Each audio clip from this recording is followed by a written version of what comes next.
Hello, welcome teachers club. പുതിയൊരു ക്ലാസ്സിലേക്ക് സ്വാഗതം എല്ലാവർക്കും. അപ്പോൾ നമ്മളെ ഇന്നത്തെ ക്ലാസ് എന്ന് പറയുന്നത് സെൽ ബയോളജി അല്ലെങ്കിൽ സൈറ്റോളജി എന്ന് പറയുന്ന ഭാഗമാണ്. അത് നമ്മൾ മലയാളത്തിൽ കോശ ജീവശാസ്ത്രമെന്നോ അല്ലെങ്കിൽ കോശ ജൈവശാസ്ത്രം എന്നൊക്കെ വിളിക്കും, അല്ലെങ്കിൽ കോശവിജ്ഞാനി എന്നൊക്കെ നമുക്ക് വിളിക്കാം ഇതിനെ. സെൽ ബയോളജി അല്ലെങ്കിൽ സൈറ്റോളജി. അപ്പം ഈ സൈറ്റോളജി എന്ന് പറയുന്നത് ബേസിക് ആയിട്ട് നിങ്ങൾ നോക്കിക്കഴിഞ്ഞാൽ നമ്മൾ പഠിക്കുന്ന എല്ലാ മേഖലകളിലും സൈറ്റോളജി എന്ന് പറയുന്ന ഭാഗം വരുന്നുണ്ട്. എല്ലാ മേഖലയിലും, പ്രത്യേകിച്ച് ഇന്ന ഏരിയ ഫിസിയോളജി പഠിച്ചു കഴിഞ്ഞാലും, ഡെവലപ്മെന്റൽ ബയോളജി പഠിച്ചു കഴിഞ്ഞാലും, അതുപോലെ തന്നെ എംബ്രിയോളജി പഠിച്ചു കഴിഞ്ഞാലും, ഭ്രൂണശാസ്ത്രം പഠിച്ചു കഴിഞ്ഞാലും, ഏത് മേഖല പഠിച്ചു കഴിഞ്ഞാലും അവിടെ എല്ലാം, ഈവൻ ജെനറ്റിക്സ്, ബയോടെക്നോളജി, എവിടെ പഠിച്ചു കഴിഞ്ഞാലും ഈ സൈറ്റോളജി എന്ന് പറയുന്ന അല്ലെങ്കിൽ കോശ ജീവശാസ്ത്രം എന്ന് പറയുന്ന ഒരു ഏരിയ കടന്നു വരുന്നുണ്ട്. അപ്പൊ നമ്മുടെ HSAക്ക് വേണ്ടി പഠിക്കേണ്ടത് നമുക്കറിയാം, SCRT വേണം, NCRT വേണം, പ്ലസ് നമ്മുടെ സിലബസ്. അപ്പം നമ്മൾ SCRTയിൽ നോക്കുകയാണെങ്കിൽ കോശ ജീവശാസ്ത്രത്തെ പറ്റി SCRT നമ്മൾ പരിശോധിക്കുകയാണെങ്കിൽ 6ാം ക്ലാസ്സിലെ 6th സ്റ്റാൻഡേർഡിലെ ഒരു ചാപ്റ്റർ ഉണ്ട്. അതുപോലെ തന്നെ 8th ഒരു ചാപ്റ്റർ ഉണ്ട്. അതുപോലെ തന്നെ 8th എനിക്ക് തോന്നുന്നു 2 ചാപ്റ്റർ ഉണ്ടെന്ന് തോന്നുന്നു. അതുപോലെ തന്നെ 10th ചാപ്റ്റർ ഉണ്ട്. 10th ഒരു ചാപ്റ്റർ പഠിക്കാറുണ്ട് SCRTയിൽ. അതുപോലെ തന്നെ NCRTയിലേക്ക് വരുമ്പോൾ SCRTയുടെ +1 +2 സിലബസ് സെയിം തന്നെയാണ്. അത് നോക്കിക്കഴിഞ്ഞാൽ +1 +2 ഏകദേശം 2 ചാപ്റ്ററോളം നമുക്ക് അതിൽ പഠിക്കാനുണ്ട് NCRTയിൽ. അതായത് +1 ഉണ്ട്, +2 പഠിക്കാനുണ്ട്, ചാപ്റ്റർ വരുന്നുണ്ട്.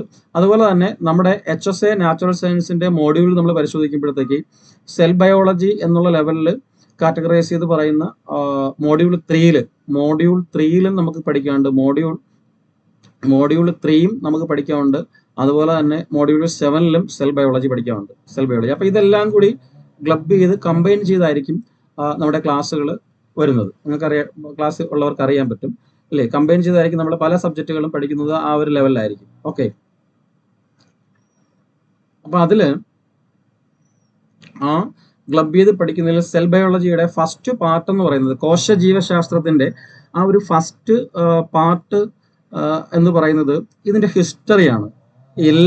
ഏതൊരു സബ്ജക്ട് പഠിക്കുമ്പോഴും അതിന്റെ ഹിസ്റ്ററി പഠിക്കണം. സയന്റിസ്റ്റുകളെ പറ്റിയും ഡിസ്കവറീസിനെ പറ്റിയൊക്കെ നമ്മൾ കുറച്ചെങ്കിലും ഒക്കെ അറിഞ്ഞിരിക്കണം. കാരണം എന്താണെന്ന് പറഞ്ഞു കഴിഞ്ഞാൽ, നമ്മുടെ ഒരു സ്റ്റേറ്റ്മെന്റ് ലെവൽ ക്വസ്റ്റ്യൻ ചോദിക്കുമ്പോഴത്തേക്ക് നമ്മൾ പഠിച്ചുകൊണ്ട് പോകുന്ന വാസ്റ്റ് ആയിട്ടുള്ള ഡിഗ്രി ലെവൽ അല്ലെങ്കിൽ PG ലെവൽ പോർഷന്റെ കൂടെ തന്നെ 4 സ്റ്റേറ്റ്മെന്റുകളിൽ ചിലപ്പോൾ ഒരു സ്റ്റേറ്റ്മെന്റ് എന്ന് പറയുന്നത് ചിലപ്പോൾ ഈ ഒരു സയന്റിസ്റ്റിനെ കുറിച്ചായിരിക്കും, ഏതെങ്കിലും ഒരു സയന്റിസ്റ്റിനെ പറ്റിയായിരിക്കും. ഫാദർ ഓഫ് സൈറ്റോജെനറ്റിക്സ് അല്ലെങ്കിൽ ഇന്ത്യയിലെ സൈറ്റോജെനറ്റിക്സിന്റെ പിതാവെന്ന് അറിയപ്പെടുന്നത് ഇദ്ദേഹമാണ്, അയാളെ പേര് കൊടുത്തിട്ട് ഇങ്ങനെ ഒരു സ്റ്റേറ്റ്മെന്റ് അവിടെ ഉണ്ടായിരിക്കും. അല്ലെങ്കിൽ മൈക്രോസ്കോപ്പ്, സൂക്ഷ്മദർശിനി എന്ന് പറയുന്ന ആ ഒരു സംവിധാനം ആദ്യം കണ്ടെത്തിയത് ഇന്ന ആൾക്കാർ ചേർന്നിട്ടാണ് എന്നൊരു സ്റ്റേറ്റ്മെന്റ് ആയിരിക്കും 4ാമതായിട്ടൊരു സ്റ്റേറ്റ്മെന്റ് കിടക്കുന്നതിൽ. ബാക്കി 3 നമുക്ക് അറിയാമായിരിക്കും. 4ാമത്തെ ഒരു കൺഫ്യൂഷൻ അറിയത്തില്ലായിരിക്കും. ഒന്നിൽ ഇയർ ഇൻക്ലൂഡ് ചെയ്യാം, അതിൽ പല ഇയർ നമുക്ക് പഠിക്കാനുണ്ട്. ഇപ്പൊ മൈക്രോഗ്രാഫിയ എന്ന് പറഞ്ഞ ഗ്രന്ഥം കണ്ടെത്തിയത് 1665 ആണെന്നുള്ള ആ ഒരു ഇയർ നമ്മൾ അറിഞ്ഞിരിക്കണം. അപ്പൊ അത് മൈക്രോഗ്രാഫിയ 1665 എന്നുള്ള ഒരു സ്റ്റേറ്റ്മെന്റ് ആയിരിക്കും അവിടെ ഉണ്ടായിരിക്കുന്നത്. അപ്പൊ അത് പഠിച്ചാൽ മാത്രമേ നമുക്ക് ക്വസ്റ്റ്യൻ ചെയ്യാൻ പറ്റുള്ളൂ. അപ്പൊ അതുകൊണ്ട് ഏതൊരു സബ്ജക്ട് പഠിക്കുമ്പോഴും നമ്മൾ അങ്ങനെയാണ് എടുക്കുന്നത്. നമ്മൾ അങ്ങനെയാണ് എല്ലാ ക്ലാസ്സുകളും അങ്ങനെയാണ് കൈകാര്യം ചെയ്യുന്നത്. ഹിസ്റ്ററി ഒരു ഭാഗമാക്കാറുണ്ട്, ഏതിന്റെയും ഹിസ്റ്ററി ഒരു ഭാഗമാക്കാറുണ്ട്. അത് ഏറ്റവും കൂടുതൽ വരുന്ന ഈ സെൽ ബയോളജി, അതുപോലെ തന്നെ ജെനറ്റിക്സ്, ബയോടെക്നോളജി, എവല്യൂഷൻ, ഇതിലൊക്കെ ഏറ്റവും കൂടുതലായിട്ട് ഹിസ്റ്റോറിക്കൽ ആയിട്ടുള്ള എവിഡൻസുകൾ അല്ലെങ്കിൽ ഹിസ്റ്ററിയുമായിട്ട് അതുമായിട്ട് ബന്ധപ്പെട്ടുള്ള ക്വസ്റ്റ്യൻസ് ധാരാളമായിട്ട് കടന്നു വരാറുണ്ട്. നമ്മൾ ക്വസ്റ്റ്യൻ പരിശോധിച്ചു കഴിഞ്ഞാൽ അത് HSA എന്നല്ല, HSA, HSST അല്ലെങ്കിൽ ടീച്ചിങ് ലെവലായിട്ടുള്ള അത് എക്സാം നോക്കിയാലും അങ്ങനെയുള്ള സ്റ്റേറ്റ്മെന്റുകൾ അല്ലെങ്കിൽ ക്വസ്റ്റ്യൻസ് കടന്നു വരാറുണ്ട്. ജനറൽ PSCയിലും കടന്നു വരാറുണ്ട്. ഓക്കെ, അപ്പം ആ ഒരു മേഖലയിൽ നിന്ന് ക്വസ്റ്റ്യൻ വരുന്നതുകൊണ്ട് തന്നെ അങ്ങനെയുള്ള ഒരു ടൈപ്പ് ഓഫ് ക്ലാസ് നമ്മൾ അങ്ങനെ എടുക്കാറുണ്ട്. അപ്പം അതിന്റെ ഭാഗമായിട്ട് കോശജീവശാസ്ത്രത്തിൽ നിന്നുമാണ് നമ്മൾ ഈ ക്ലാസ് അല്ലെങ്കിൽ ആ ഹിസ്റ്റോറിക്കൽ ആയിട്ടുള്ള എവിഡൻസ് നമ്മൾ ഇവിടെയും നമ്മൾ പരിശോധിക്കുന്നുണ്ട്. ഓക്കെ, അപ്പം അതിനു മുമ്പ് മുന്നേ ആയിട്ടൊരു കാര്യം പറയാനുള്ളത്, നമ്മുടെ കോഴ്സ് ജസ്റ്റ് സ്റ്റാർട്ട് ചെയ്തിട്ടുണ്ട്. 3-4 ക്ലാസ്സുകൾ നമ്മൾ എടുത്തിട്ടുണ്ട്. അപ്പം നമുക്ക് live class plus record class ആണ് അതിൻ്റെ ഒരു ക്ലാസ് ആണിത്. ഒരു മോഡൽ ക്ലാസ് ആണ്. മോഡൽ ക്ലാസ് അല്ല, നമ്മുടെ ലൈവ് ക്ലാസ് ആണിത്. ഓക്കെ, അപ്പോൾ താല്പര്യമുള്ളവർക്ക് ഇനിയും കോഴ്സിലേക്ക് ജോയിൻ ചെയ്യാവുന്നതാണ്. ജോയിൻ ചെയ്യുന്നുള്ള ഫീ എന്ന് പറയുന്നത് നമ്മൾ 2500 രൂപ ഫീസിലാണ് സ്റ്റാർട്ട് ചെയ്തത് കോഴ്സ്. ഇപ്പോൾ ഒരു ഓഫറായിട്ട് ഒരാഴ്ച കൊടുത്തിട്ടുണ്ട്. 999 എന്ന് പറയുന്ന ഓഫറിൽ നിങ്ങൾക്ക് ഈ കോഴ്സിൽ ജോയിൻ ചെയ്യാവുന്നതാണ്. HSI നാച്ചുറൽ സയൻസും ഉണ്ട്, HSI ഫിസിക്കൽ സയൻസും ഉണ്ട് ഇപ്പോൾ നിലവിൽ സ്റ്റാർട്ട് ചെയ്തിട്ടുള്ളത്. ഓക്കെ, രണ്ടും സെയിം ഫീസാണ്. അപ്പം ലൈവ് ക്ലാസ് ഉണ്ടായിരിക്കും, കൂടെ റെക്കോർഡ് ഉണ്ടായിരിക്കും, PDF നോട്ട്സ്, ലൈവ് ക്ലാസ് ഉണ്ടായിരിക്കും, അതുപോലെ തന്നെ PDF നോട്ട്സ് ഉണ്ടായിരിക്കും, അതുപോലെ തന്നെ പ്ലസ് റെക്കോർഡ് ക്ലാസ് ഉണ്ടായിരിക്കും. റെക്കോർഡ് ക്ലാസ് അത് കൂടാതെ HSI നാച്ചുറൽ സയൻസിന് വേണ്ടി നമ്മൾ അതിൻ്റെ ഒരു റിവിഷൻ ഗൈഡ് നമ്മൾ പ്രൊവൈഡ് ചെയ്യുന്നുണ്ട്. അതുകൂടാതെ നമ്മുടെ പേഴ്സണൽ മെൻറ്റർഷിപ്പ്, അങ്ങനെയുള്ള മെൻറ്റർഷിപ്പുകൾ ഉണ്ടായിരിക്കും. ഡിസ്കഷൻ പ്ലാറ്റ്ഫോം ഉണ്ടായിരിക്കും. അതുപോലെ തന്നെ ഡൗട്ട് ക്ലിയറിംഗ് സെഷൻസ് ഉണ്ടായിരിക്കും. കൂടാതെ ഡെയിലി ആൻഡ് വീക്കിലി എക്സാംസും ഇതിനോടൊപ്പം ഉണ്ടായിരിക്കും. അപ്പോൾ താല്പര്യമുള്ളവർക്ക് എത്രയും പെട്ടെന്ന് തന്നെ നമ്മളെ ഈ ഓഫറിൽ ജോയിൻ ചെയ്യാവുന്നതാണ്. ജോയിൻ ചെയ്യാൻ താല്പര്യമുള്ളവർക്ക് ഈ നമ്പറിലേക്ക് 77 36 75 04 73 എന്ന് പറയുന്ന ഈ നമ്പറിലേക്ക് വാട്സപ്പ് മെസ്സേജോ അല്ലെങ്കിൽ ഡയറക്റ്റ് വിളിക്കുകയോ ചെയ്യുക. അല്ലെങ്കിൽ ഇതിൻ്റെ താഴെ സ്ക്രോൾ ചെയ്ത് പോകുന്നുണ്ട്, ആ നമ്പറിലേക്ക് ഈ നമ്പർ അവിടെയും കൊടുത്തിട്ടുണ്ട്, അത് നിങ്ങൾക്ക് കണ്ടെത്തിയിട്ട് വിളിക്കുകയോ അന്വേഷിക്കുകയോ ചെയ്യാം. താല്പര്യമുള്ളവർക്ക് ജോയിൻ ചെയ്യുകയും ചെയ്യാം. ഓക്കെ, അപ്പോൾ എനിവേ നമ്മൾ നമ്മുടെ പോർഷനിലേക്ക് വരുന്നു. അതായത് സെൽ ബയോളജിയുടെ അല്ലെങ്കിൽ കോശ ജൈവശാസ്ത്രത്തിന്റെ ഹിസ്റ്റോറിക്കൽ ആയിട്ടുള്ള ഏരിയയിലൂടെ നമ്മൾ ഈ ഒരു ക്ലാസ്സിൽ കടന്നു പോവുകയാണ്. ഓക്കെ, പരമാവധി കാര്യങ്ങൾ ഉൾപ്പെടുത്തിക്കൊണ്ടാണ് ഞാൻ പറഞ്ഞില്ലേ, SCERT NCERT നമ്മുടെ സിലബസ് ബേസിലുള്ള മോഡ്യൂളും എല്ലാം കൂടി ബേസ് ചെയ്തുകൊണ്ടായിരിക്കും ക്ലാസ് മുന്നോട്ട് പോകുന്നത്. ഓക്കെ, അപ്പോൾ ശ്രദ്ധിച്ചിരിക്കുക. ക്ലാസ് തുടങ്ങുന്നതിന് മുമ്പ് തന്നെ ഒരു പേനയും ബുക്കും, അതായത് നിങ്ങളുടെ റിവിഷൻ നോട്ട്സ് ഒക്കെ എടുത്ത് വെച്ചിട്ട് അതിൽ എഴുതി പോകാനും കൂടി ശ്രമിക്കുക. ഓക്കെ, ജസ്റ്റ് പോയിന്റ് ആയിട്ട് കുറിച്ച് പോയാൽ മതി. ഓക്കെ, അപ്പൊ നമുക്കറിയാം കോശ ജീവശാസ്ത്രം, ഇംഗ്ലീഷിൽ നമ്മൾ സെൽ ബയോളജി എന്നാണ് പറയുന്നത്. ഇംഗ്ലീഷിൽ നമ്മൾ സെൽ ബയോളജി എന്നാണ് നമ്മൾ അതിനെ ഇംഗ്ലീഷിൽ പറയാനുള്ളത്. സെൽ ബയോളജി അല്ലേ, അല്ലെങ്കിൽ സൈറ്റോളജി എന്നുള്ള പേരിലാണ് നമ്മൾ കോശ ജീവശാസ്ത്രത്തെ നമ്മൾ വിളിക്കുന്നത്. സെൽ ബയോളജി അഥവാ സൈറ്റോളജി എന്നുള്ള പേരിലാണ് അറിയപ്പെടുന്നത്. അപ്പം നമ്മൾ സൈറ്റോ എന്ന് പറയുന്ന ആ വേർഡ് മീനിങ്, സൈറ്റോ എന്ന് പറഞ്ഞു കഴിഞ്ഞാൽ, സൈറ്റോ എന്ന പദത്തിന്റെ അർത്ഥം എന്ന് പറയുന്നത് കോശം എന്ന് തന്നെയാണ്. സൈറ്റോ എന്ന് പറയുന്ന പദത്തിന്റെ അർത്ഥം കോശം എന്ന് തന്നെയാണ്. അപ്പൊ അതിൽ നിന്ന് തന്നെയാണ് സൈറ്റോളജി ഉണ്ടായിരിക്കുന്നത്. എല്ലാം ഗ്രീക്ക് വേർഡാണല്ലോ. അപ്പൊ സൈറ്റോ എന്ന് പറയുന്ന ആ ഗ്രീക്ക് വേർഡിന്റെ അർത്ഥം എന്ന് പറയുന്നത്, പദത്തിന്റെ അർത്ഥം എന്ന് പറയുന്നത് കോശം എന്നുള്ളതാണ്. സൈറ്റോ മീൻസ് കോശം. ലോഗോസ് എന്നൊക്കെ പറഞ്ഞാൽ നമുക്കറിയാം ശാസ്ത്രമാണ്. ഓക്കെ, അപ്പൊ കോശശാസ്ത്രം, കോശത്തെ കുറിച്ച് പഠിക്കുന്ന ശാസ്ത്രശാഖ കോശം എന്ന് പറയുന്നത് അല്ലേ. അപ്പൊ കോശത്തെ കുറിച്ചുള്ള പഠനത്തെയാണ് നമ്മൾ കോശ ജൈവശാസ്ത്രം അല്ലെങ്കിൽ കോശ ജീവശാസ്ത്രം എന്നൊക്കെ പറയുന്നത്. അപ്പൊ ഞാൻ ആദ്യം പറഞ്ഞ പോലെ തന്നെ ഏതൊരു ബ്രാഞ്ച് എടുത്തു കഴിഞ്ഞാലും ബയോളജി സയൻസിന്റെ ഏതൊരു ബ്രാഞ്ച് നമ്മൾ പരിശോധിച്ച് കഴിഞ്ഞാൽ അതിലെല്ലാം ഈ സൈറ്റോളജി എന്ന് പറയുന്ന ഒരു കാര്യം വന്നിട്ടുണ്ട്. അപ്പൊ ഈ സൈറ്റോളജി, കോശ ജീവശാസ്ത്രം എന്ന് പറയുന്നത് നമ്മുടെ സയൻസിലേക്ക് ഉരുത്തിരിഞ്ഞു വരുന്നത് നമുക്കറിയാം, എല്ലാവർക്കും അറിയാവുന്ന കാര്യമാണ്. നമ്മുടെ മൈക്രോസ്കോപ്പിന്റെ സൂക്ഷ്മദർശിനിയുടെ കണ്ടുപിടുത്തത്തോടു കൂടിയാണ്. സൂക്ഷ്മദർശിനിയുടെ കണ്ടുപിടുത്തത്തോടു കൂടിയാണ് എന്ത് ചെയ്യുന്നത്, സൈറ്റോളജി എന്ന് പറയുന്ന ആ ഒരു ബ്രാഞ്ച് സയൻസിൽ അധികമായിട്ട് ഉണ്ടായിട്ട് വരുന്നത്. വളരെ നാടുകളൊന്നും ആയിട്ടില്ല അല്ലേ, വളരെ അടുത്ത ഒരുപാട് നൂറ്റാണ്ടുകളൊന്നും ആയിട്ടില്ല എന്നുകൂടെ നമുക്ക് പറയാം സൈറ്റോളജി അതിന്റെ ശരിയായ രീതിയിൽ ഉദയം ചെയ്തിട്ട്. ഓക്കെ, അപ്പം ആദ്യമായിട്ട് ഈ സൂക്ഷ്മദർശിനി ആദ്യമായിട്ട് കണ്ടെത്തിയത് ആരെന്ന് ചോദിച്ചു കഴിഞ്ഞാൽ, ആരാണ് സൂക്ഷ്മദർശിനി ആദ്യമായിട്ട് കണ്ടെത്തിയത്? സൂക്ഷ്മദർശിനി കണ്ടെത്തിയത് ആര് എന്ന് ചോദിച്ചു കഴിഞ്ഞാൽ നമ്മളെല്ലാവരും ചാടിക്കേറി ആൻസർ പറയും. സൂക്ഷ്മദർശിനി കണ്ടെത്തിയതെന്ന് പറയുമ്പോഴത്തേക്ക് ചാടിക്കേറി ചിലപ്പം ആന്റൺ വാൻ ലീവൻ ഹ്യൂക്ക് എന്നോ റോബർട്ട് ഹൂക്ക് എന്നോ ഒക്കെ ചാടിക്കേറി പറയും. പക്ഷെ സൂക്ഷ്മദർശിനി ആദ്യമായിട്ട് കണ്ടെത്തിയത്, മനസ്സിലായില്ലേ, ഫസ്റ്റ് ഡിസ്കവേർഡ് മൈക്രോസ്കോപ്പ് എന്ന് പറഞ്ഞു കഴിഞ്ഞാൽ ആദ്യമായിട്ട് അതിനെപ്പറ്റി ഒരു സ്റ്റഡി നടത്തി അതിന്റെ ശരിയായിട്ടുള്ള രൂപമൊക്കെ ആദ്യം ദർശിച്ചത് ഹോളണ്ടുകാരായ 2 ശാസ്ത്രജ്ഞന്മാരാണ്. ഹോളണ്ടുകാരായിട്ടുള്ള 2 പേരാണ്. അത് ഒന്ന് ഹാൻസ് ആൻഡ് ജാൻസൺ എന്ന് പറയുന്ന ഹാൻസും ജാൻസൺ ഹാൻസ്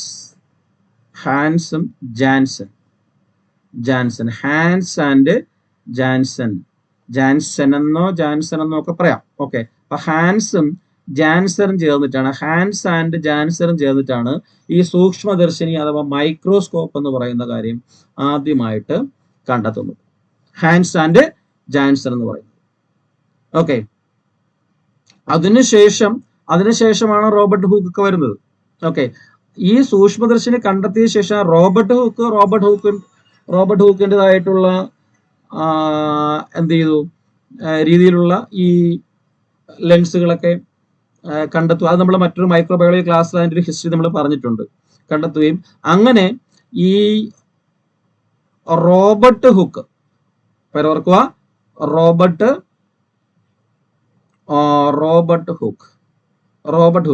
ഈ റോബർട്ട് ഹൂക്കാണ് ആദ്യമായിട്ട് ഈ മൈക്രോസ്കോപ്പ് എന്ന് പറയുന്ന അല്ലെങ്കിൽ സൂക്ഷ്മദർശിനി എന്ന് പറയുന്ന ആ ഒരു സംവിധാനത്തിലൂടെ ആദ്യമായിട്ട് ഒരു കോശത്തെ നിരീക്ഷിക്കുന്നത്. ആദ്യമായി ഒരു കോശത്തെ നിരീക്ഷിച്ചത് ആരാണെന്ന് ചോദിച്ചു കഴിഞ്ഞാൽ അതിന്റെ ആൻസർ എന്ന് പറയുന്നത് നമ്മുടെ റോബർട്ട് ഹൂക്കാണ്. ഓക്കെ, റോബർട്ട് ഹൂക്കാണ് ആ കോശത്തെ നിരീക്ഷിച്ചത്. നമുക്കറിയാം, റോബർട്ട് ഹൂക്ക് കോശത്തെ നിരീക്ഷിച്ച സമയത്ത് ഇദ്ദേഹം നിരീക്ഷണ വസ്തുവായിട്ട് തിരഞ്ഞെടുത്തത് നോൺ മോട്ടൈൽ ആയിട്ടുള്ള ജീവനില്ലാത്ത ഒരു വസ്തുവായിരുന്നു, അല്ലേ? അതായത് മൃതകോശത്തെ ആയിരുന്നു, അല്ലേ?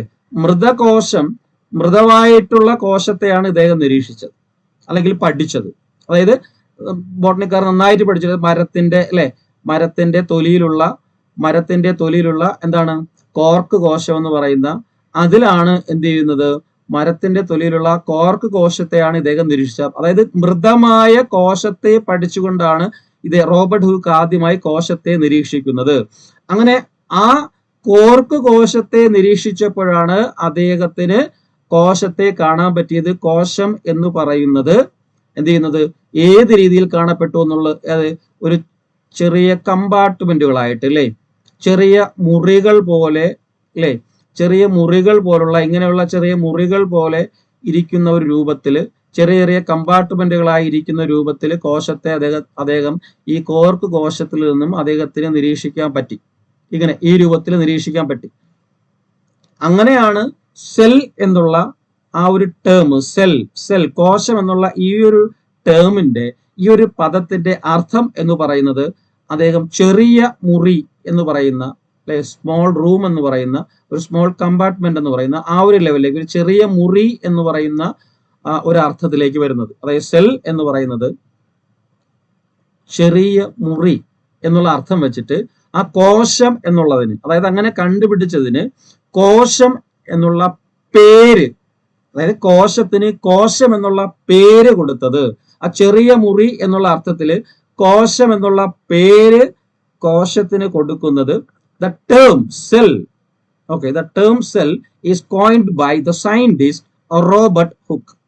Okay, ആ ടേം കോശം എന്നുള്ള ടേം അവിടെ കൊടുക്കുന്നത് നമ്മുടെ റോബർട്ട് ഹൂക്കാണ്. അതായത് എന്നു ചോദിച്ചു കഴിഞ്ഞാൽ 1665 റോബർട്ട് ഹൂക്കാണ് എന്ത് ചെയ്യുന്നത്, ഈ കോശം എന്നുള്ള പേര്, ചെറിയ മുറി എന്ന അർത്ഥമുള്ള പേരില് കോശം എന്നുള്ള ടേം അവിടെ കൊണ്ടുവരുന്നത്. ഓക്കെ, അങ്ങനെ ഈ ഒരു പടമൊക്കെ വരച്ച് ഇങ്ങനെയാണ് കോശം ഇരിക്കുന്നത് എന്നുള്ള കോർക്ക് കോശത്തിന്റെ കണ്ടുപിടുത്തം, അല്ലെങ്കിൽ കോർക്ക് കോശവുമായിട്ട് ബന്ധപ്പെട്ടിട്ടുള്ള ആ സ്ട്രക്ചറൊക്കെ അദ്ദേഹം എഴുതി ഒരു പ്രബന്ധമാക്കി, അദ്ദേഹം അതൊരു ബുക്കാക്കി മാറ്റി, ഒരു ഗ്രന്ഥമാക്കി മാറ്റി, അല്ലെങ്കിൽ ഒരു അദ്ദേഹത്തിന്റെ പേപ്പറായിട്ട് അദ്ദേഹം പബ്ലിഷ് ചെയ്തു. അങ്ങനെ 1665 ഇദ്ദേഹം ഒരു ബുക്ക് പബ്ലിഷ് ചെയ്യുകയുണ്ടായി.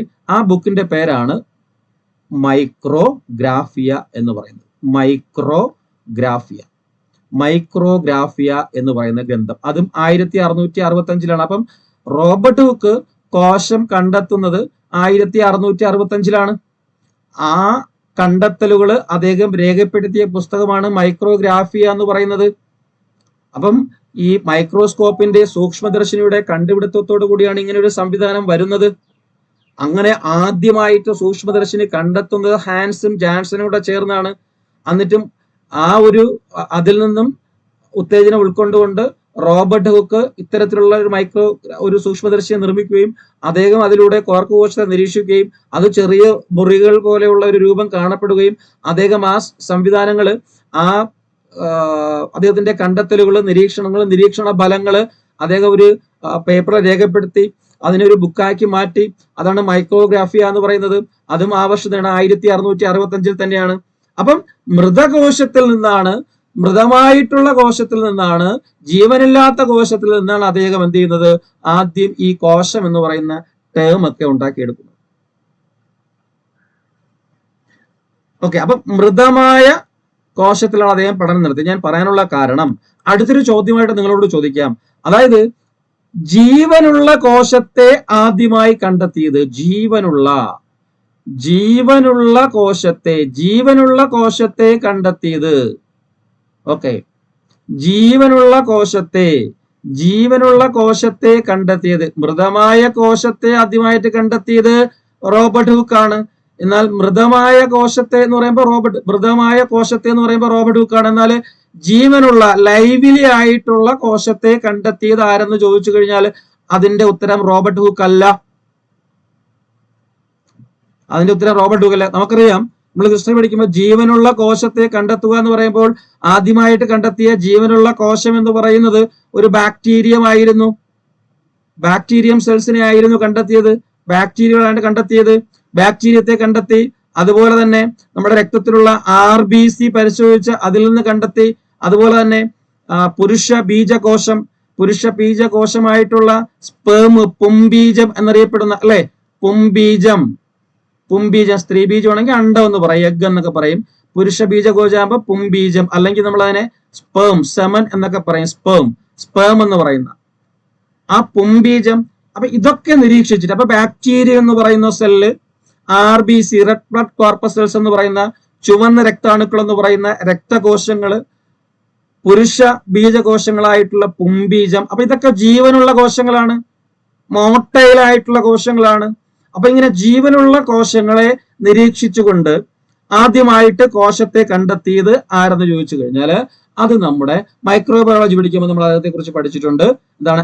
Anton van Leeuwenhoek. അദ്ദേഹത്തിന്റെ പേരാണ് ആന്റണി എന്നോ ആന്റൺ എന്നോ പല പേരുകളിൽ പല ഉച്ചാരണങ്ങൾ അതിൽ വരും. അപ്പം ആന്റൺ വാൻ ലീവൻഹ്യൂക്ക്. ഓക്കെ, അപ്പൊ അവിടുത്തെ ഉത്തരം അത് കഴിഞ്ഞു. അപ്പം ആന്റൺ വാൻ ലീവൻഹ്യൂക്ക് ആണ് എന്ത് ചെയ്യുന്നത്? ജീവനുള്ള കോശത്തെ ആദ്യമായിട്ട് കണ്ടെത്തിയത് ഈ ആന്റൺ വാൻ ലീവൻഹ്യൂക്ക് ആണ്. Anton van ലീവൻഹ്യൂക്ക്.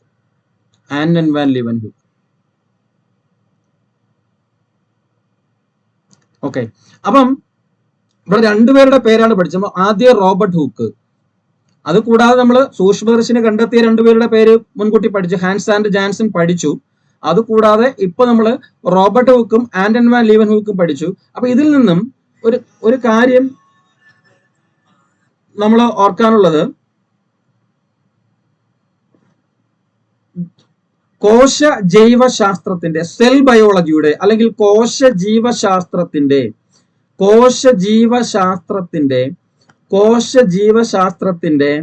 പിതാവ് ആരെന്ന് ചോദിച്ചു കഴിഞ്ഞാൽ ഒരിക്കലും നമ്മൾ ആന്റൺ വാൻ ലീവൻഹ്യൂക്കിലേക്ക് ആരും പോകത്തില്ല. അറിയാൻ വളരെ സിമ്പിൾ ആയിട്ടുള്ള ഫാക്ട്സ് ആണ്. നമുക്കറിയാം, ഹൂക്കാണ്, റോബർട്ട് ഹൂക്കാണ് എന്തെന്ന് പറയുന്നത്, റോബർട്ട് ഹൂക്കാണ് കോശ ജീവശാസ്ത്രത്തിന്റെ പിതാവ് എന്ന് പറയുന്നത്.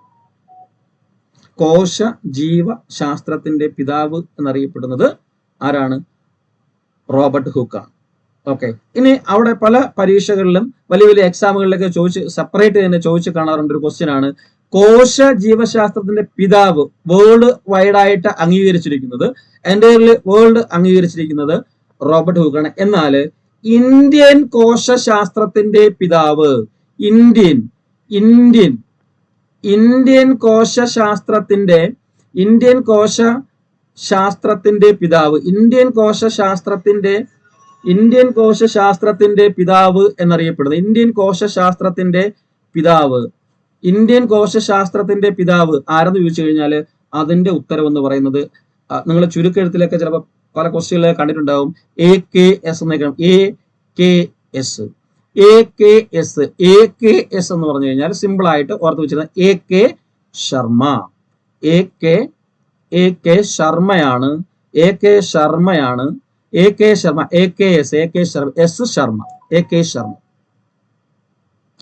ശർമ്മ. ഓക്കെ, ഇന്ത്യൻ കോശശാസ്ത്രത്തിന്റെ പിതാവ് എന്ന് പറയുന്നത് AK ശർമ്മയാണ്. അതുപോലെ തന്നെ നമ്മൾ ജെനറ്റിക്സ് പഠിക്കുമ്പോഴും ഇദ്ദേഹം വരും, AK ശർമ്മ കയറി വരും. ജെനറ്റിക്സ് പഠിക്കുമ്പോഴും AK ശർമ്മ വരാറുണ്ട്. കാരണം നമ്മൾ പറയും നമ്മുടെ സൈറ്റോളജിയിലെ കോശ ജീവശാസ്ത്രത്തിന്റെ മറ്റൊരു ശാഖയുണ്ട്, സൈറ്റോജെനറ്റിക്സ് എന്ന് പറയുന്നത്.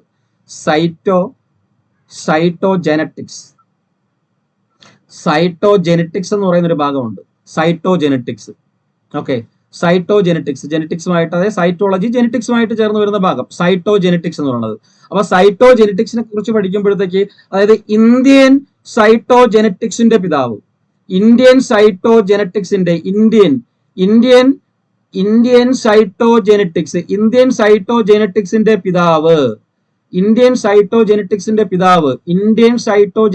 പിതാവ് ആരെന്ന് ചോദിച്ചു കഴിഞ്ഞാൽ അതിന്റെ ഉത്തരം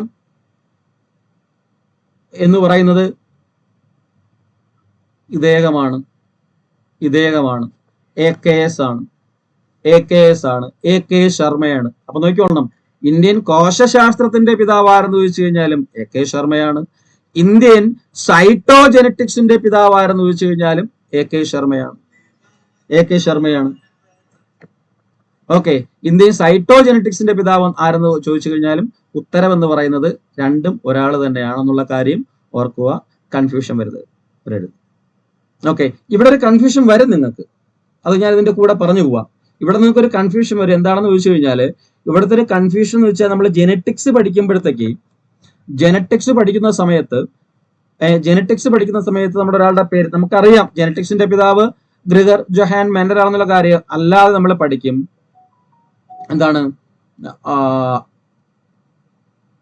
എന്താണ് ഇന്ത്യയില്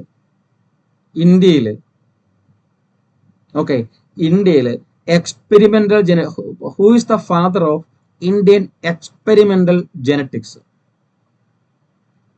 ഓക്കെ, അതായത് ഇന്ത്യൻ പരീക്ഷണ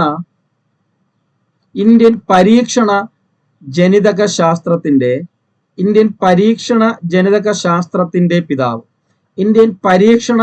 ശാസ്ത്രത്തിന്റെ പിതാവ് എന്നറിയപ്പെടുന്നവർ, അല്ലെങ്കിൽ ഇന്ത്യയിലെ ആധുനിക ജനിതക ശാസ്ത്രത്തിന്റെ പിതാവ്, ഇത് രണ്ടിന്റെ ഉത്തരം ഒന്ന് തന്നെയാണ്. പിതാവ്, ഈ രണ്ട് ക്വസ്റ്റ്യൻ ചോദിച്ചു കഴിഞ്ഞാൽ ഉത്തരം ഒന്ന് തന്നെയാണ്. ഇന്ത്യൻ പരീക്ഷണ ജനിതക ശാസ്ത്രമായാലും എക്സ്പെരിമെന്റൽ ജെനറ്റിക്സ് ആയാലും ഇന്ത്യൻ മോഡേൺ ജെനറ്റിക്സ് ആയാലും ഇന്ത്യൻ ആധുനിക ജനിതക ശാസ്ത്രമായാലും രണ്ടിന്റെയും ഉത്തരം ഒരാൾ തന്നെയാണ്. നിങ്ങൾക്ക് അറിയാം, എല്ലാവർക്കും അറിയാം ആരാണ്ട്, നമ്മുടെ ജെ.സി. ബോസ് ആണ്. അതിന്റെ ഉത്തരം ജെ.സി. ബോസ് ആണ്. ഓക്കെ, അതിന്റെ ഉത്തരം ജെ.സി. ബോസ് ആണ്.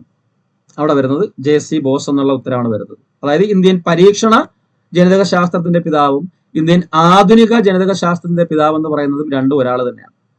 അപ്പം കോശ വിജ്ഞാനീയ ശാസ്ത്രത്തിന്റെ പിതാവ് ആരെന്ന് കിട്ടി, അതുപോലെ തന്നെ ഇന്ത്യൻ സൈറ്റോ ജെനറ്റിക്സിന്റെ പിതാവ് ആരെന്ന് കിട്ടി. ഓക്കെ, അല്ലെങ്കിൽ ഇന്ത്യൻ കോശശാസ്ത്രത്തിന്റെ പിതാവ് ആരെന്ന് കിട്ടി. വെറുതെ കോശവിജ്ഞാനത്തിന്റെ കോശശാസ്ത്രത്തിന്റെ പിതാവായിരുന്നു വെച്ച് കഴിഞ്ഞാൽ അതൊന്ന് കിട്ടി. ഓക്കെ, ഇനി ഇവിടെ പഠിക്കാനുള്ള മറ്റൊരു പോയിന്റ്, അതായത് ഈ കോശവിജ്ഞാനീയ ശാസ്ത്രവുമായിട്ട് വരുമ്പോൾ നമ്മൾ രണ്ടുപേരുടെ പേരാണ് ഇപ്പൊ നമ്മൾ പഠിച്ചത് ഇല്ലേ, രണ്ടുപേരുടെ പേര് റോബർട്ട് ഹൂക്കും AK ശർമ്മയും. ഓക്കെ, കോശവിജ്ഞാനീയത്തിന്റെ പിതാവ് റോബർട്ട് ഹൂക്ക്, ഇന്ത്യൻ കോശശാസ്ത്രത്തിന്റെ പിതാവ് AK ശർമ്മ, അതുപോലെ ഇന്ത്യൻ സൈറ്റോജെനറ്റിക്സിന്റെ പിതാവ് AK ശർമ്മ. അത് കൂടാതെ ഇതുമായിട്ട് ബന്ധപ്പെട്ട് വരുന്ന മറ്റൊരു പോയിന്റ് ചോദിക്കാൻ സാധ്യതയുള്ളത് ഏതെന്ന് പറഞ്ഞു കഴിഞ്ഞാല്, അതായത് ഈ സൈറ്റോളജിയുമായിട്ട് റിലേറ്റ് ചെയ്ത് ചോദിക്കാൻ സാധ്യത മറ്റൊരു, അതായത് ആധുനിക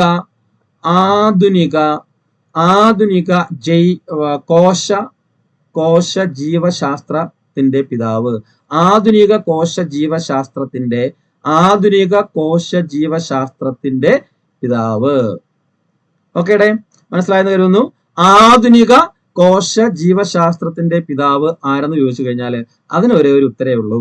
അതിന്റെ ഉത്തരം നിങ്ങൾക്ക് അറിയാമായിരിക്കും ചിലപ്പോൾ, കാൾ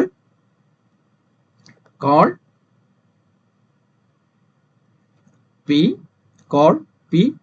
സോൺസൺ.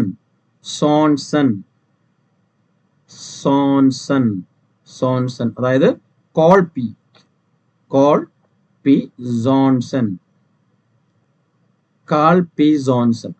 പി ജോൺസൺ ആണ് ആധുനിക കോശ ജീവശാസ്ത്രത്തിന്റെ പിതാവ് എന്നറിയപ്പെടുന്നത്. കാൾ പി സോൺസൺ, മറന്നുപോകരുത്. അപ്പൊ നമ്മൾ റോബർട്ട് ഹൂക്കിനെ ഓർക്കുമ്പോൾ ഇദ്ദേഹത്തെ കൂടി ഒന്ന് മനസ്സിൽ വെച്ചിരിക്കണം. കാൾ പി സോൺസൺ വെറുതെ കോശവിജ്ഞാനത്തിന്റെ പിതാവ്, കോശവിജ്ഞാനീയ ശാസ്ത്രത്തിന്റെ പിതാവ്, കോശ ജൈവശാസ്ത്രത്തിന്റെ പിതാവ്, കോശ ജീവശാസ്ത്രത്തിന്റെ പിതാവ് എന്നൊക്കെ ചോദിച്ചു കഴിഞ്ഞാൽ ഉത്തരം റോബർട്ട് ഹൂക്കാണ്. എന്നാൽ ആധുനികം, മോഡേൺ എന്നുള്ളൊരു സംഭവം അവിടെ വന്നു കഴിഞ്ഞാല് കാൾ പി സോൺസൺ. നമുക്കറിയാം, സൈക്കോളജി പഠിക്കുമ്പോഴും നമ്മൾ പഠിക്കും സൈക്കോളജിയുടെ പിതാവാര് വില്യം ഉണ്ട്, ആധുനിക സൈക്കോളജിയുടെ മനഃശാസ്ത്രത്തിന്റെ പിതാവാര് സിഗ്മണ്ട് ഫ്രോയിഡ്. അങ്ങനെ നമ്മൾ പഠിക്കും അല്ലേ. അതുപോലെ തന്നെയാണ് ഇത്. അതിന്റെ കൂടെ ഇന്ത്യൻ ചേരുമ്പോഴത്തേക്ക് AK ശർമ്മയാവും. Okay, AK Sharma. അതുപോലെ തന്നെ ഇവിടെ നിങ്ങൾ ഈ JC ബോസ് പഠിക്കുമ്പോൾ അവിടെ ഒരു കൺഫ്യൂഷൻ വരും. JC ബോസ് പഠിക്കുമ്പോഴത്തേക്ക് അവിടെ നിങ്ങൾക്ക് ഒരു കൺഫ്യൂഷൻ വരും. ഇന്ത്യൻ പരീക്ഷണ ജനിതക ശാസ്ത്രത്തിന്റെ പിതാവ്, ഇന്ത്യൻ ആധുനിക ജനിതക ശാസ്ത്രത്തിന്റെ പിതാവ് എന്നൊക്കെ പറയുമ്പോഴത്തേക്ക് JC ബോസ് ആണ്. അതുപോലെ നമ്മൾ പഠിക്കും, ഇവിടെ നമ്മൾ പഠിക്കുന്ന വേറൊരു ഇന്ത്യൻ ശാസ്ത്രജ്ഞനുണ്ട്. ആരാണ്ട്, അതായത് father of Indian DNA finger printing ഇല്ലേ, Indian DNA finger printing. Indian DNA finger പ്രിന്റിങ്ങിന്റെ ഫാദർ ആര്? നമുക്ക് എല്ലാവർക്കും അറിയാം. DNA ഫിംഗർ പ്രിന്റിങ്ങിന്റെ നമുക്ക് പഠിക്കാനുള്ളതാണ്. കഴിഞ്ഞ പ്രീവിയസ് ഇയർ ക്വസ്റ്റ്യൻ കൂടെയാണ്. DNA ഫിംഗർ പ്രിന്റിങ്ങിന്റെ ഫാദർ ആണെന്ന് ചോദിച്ചാൽ എല്ലാവർക്കും അറിയാനുള്ള ക്വസ്റ്റ്യൻ എന്താണ്? അലക് ജെഫ്രി ആണ് അല്ലെ. അലക് ജെഫ്രി ആണ് എന്തെന്ന് പറയുന്നത്, ഓക്കെ, അലക് ജെഫ്രി ആണ് DNA ഫിംഗർ പ്രിന്റിങ്ങിന്റെ ഫാദർ എന്ന് പറയുന്നത്. എന്നാൽ ഇന്ത്യൻ DNA ഫിംഗർ പ്രിന്റിങ്ങിന്റെ ഫാദർ എന്ന് പറയുന്നത് ആരാണ്? ലാൽജി സിംഗ് ആണ് അല്ലെ. ലാൽജി സിംഗ് ആണ്. ആ ഒരു കാര്യം കൂടി അവിടെ ഓർത്ത് വെച്ചിരിക്കുക. ലാൽജി സിംഗ് ആണ്. ഇന്ത്യൻ DNA ഫിംഗർ പ്രിന്റിംഗ് എന്ന് പറയുന്നത് ലാൽജി സിംഗ് ആണെന്നുള്ള കാര്യം അവിടെ ഓർത്ത് വെച്ചിരിക്കുക. ലാൽജി സിംഗ്. ഓക്കെ, അപ്പൊ നമ്മുടെ പോർഷനിലേക്ക് തിരിച്ചു വരികയാണ്. അപ്പൊ നമ്മൾ പറഞ്ഞത് മൃതമായ കോശങ്ങളിൽ നിന്ന് കോശത്തെ കണ്ടെത്തുന്നത്, കോശത്തിന് ചെറിയ മുറി എന്നൊക്കെ ഉള്ള പേര് കൊടുത്തത് റോബർട്ട് ഹൂക്ക് ആണെങ്കിൽ അദ്ദേഹം അത് 1665 കണ്ടെത്തുകയും മൈക്രോഗ്രാഫിയ എന്ന് പറയുന്ന തന്റെ പുസ്തകത്തെ രേഖപ്പെടുത്തുകയും ചെയ്തുവെങ്കിൽ ജീവനുള്ള RBC പരിശോധിച്ച്, ബാക്ടീരിയത്തെ പരിശോധിച്ച്, പുംബിയത്തെ പരിശോധിച്ച് ജീവനുള്ള കോശത്തെ കണ്ടെത്തുന്നത് ആന്റൺ വാൻ ലീവൻഹുക്ക് ആണ്. ആണെന്നുള്ള കാര്യം അവിടെ മാത്രം. ഓക്കെ, അത് കഴിഞ്ഞതിന് ശേഷം നമുക്കറിയാം കോശം കഴിഞ്ഞു കഴിഞ്ഞാല് കോശത്തിന്റെ ഒരു കോശം എടുത്തു കഴിഞ്ഞാൽ, സെൽ എടുത്തു കഴിഞ്ഞാൽ അതിന്റെ എല്ലാ നിയന്ത്രണവും ഏറ്റെടുക്കുന്ന പ്രധാനപ്പെട്ട ഒരു ഭാഗമുണ്ട്. നമുക്ക് എല്ലാവർക്കും അറിയാം അതിന്റെ മർമ്മം, ന്യൂക്ലിയസ് എന്ന് പറയുന്നത് അല്ലെ. അല്ലെ? ഈ ന്യൂക്ലിയസ് ആണ് അതിന്റെ വെളിയിലുള്ള ആരുണ്ടായിരുന്നാലും, ആരൊക്കെ അതിന്റെ വെളിയിൽ ഉണ്ടായിരുന്നു കഴിഞ്ഞാലും അവരെ എല്ലാം നിയന്ത്രിക്കുന്നതും കോശത്തിനകത്തിനെ നിയന്ത്രിക്കുന്നതും എല്ലാം ആരാണ്? ഈ ന്യൂക്ലിയസ് ആണ്. ഈ ന്യൂക്ലിയസ് ആണ്, അല്ലെങ്കിൽ മർമ്മമാണ്.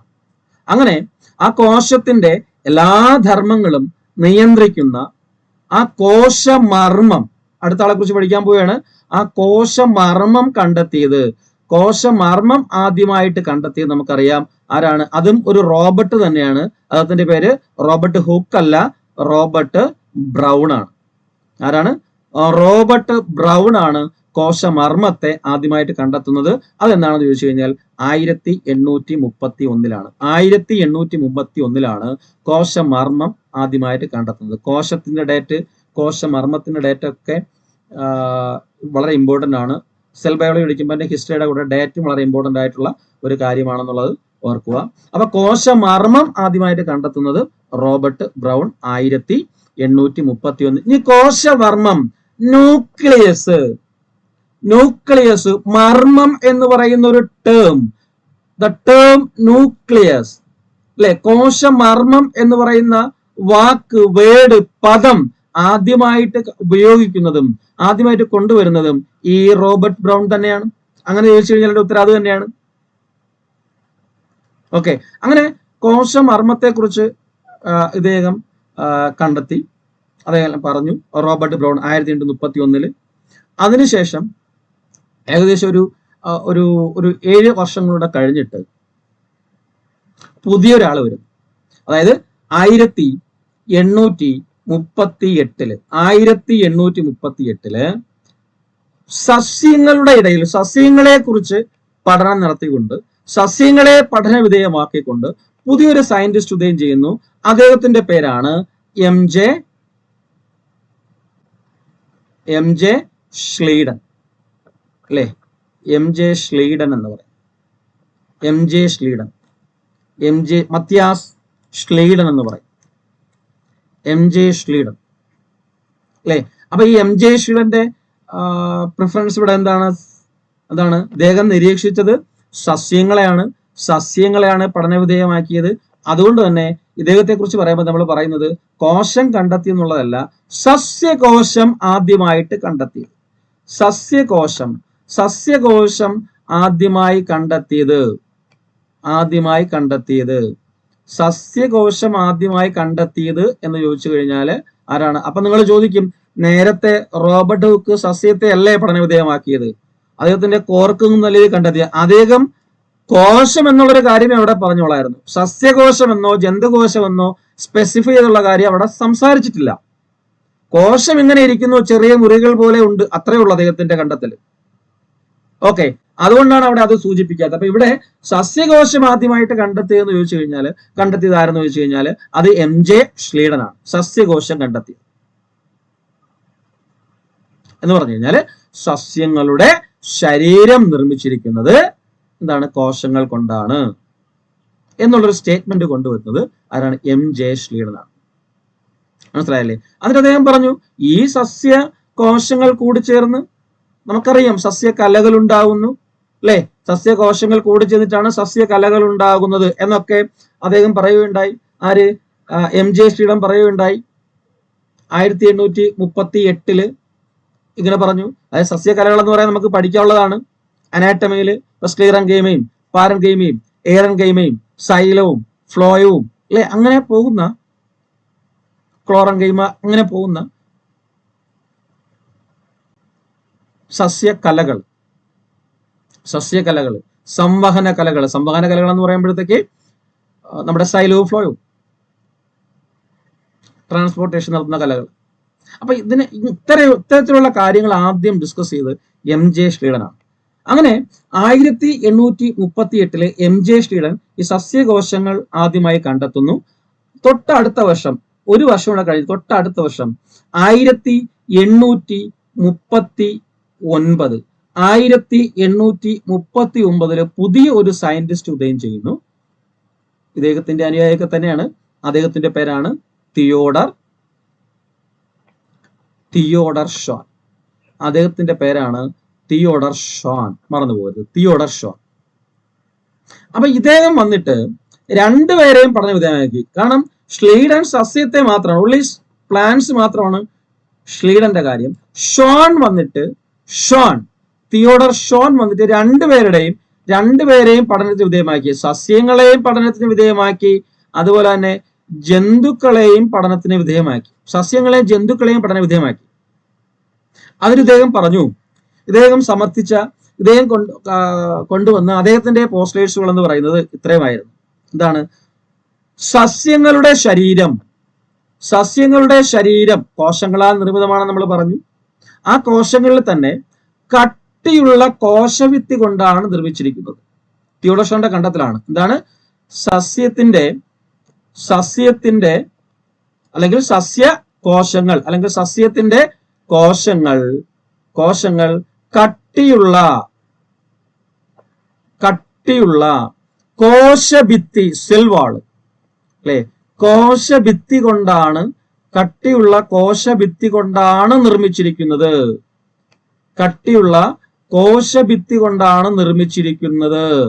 അല്ലെ, സസ്യത്തിന്റെ കോശങ്ങള് കട്ടിയുള്ള കോശഭിത്തി കൊണ്ടാണ് നിർമ്മിച്ചിരിക്കുന്നു എന്നുള്ള ഒരു സ്റ്റേറ്റ്മെന്റ് അദ്ദേഹം എന്ത് ചെയ്തു? ഇവിടെ പറഞ്ഞു. ഒന്നാമത്തെ സ്റ്റേറ്റ്മെന്റ്, തിയോഡർ ഷോന്റെ ഒന്നാമത്തെ സ്റ്റേറ്റ്മെന്റ് അല്ലെ. ഓക്കെ, അതായത് ഏറ്റവും പുറമെ, സസ്യകോശത്തിന്റെ ഏറ്റവും പുറമെ. നമ്മൾ ഇപ്പൊ പഠിക്കുന്നത് അങ്ങനെ തന്നെയാണ്.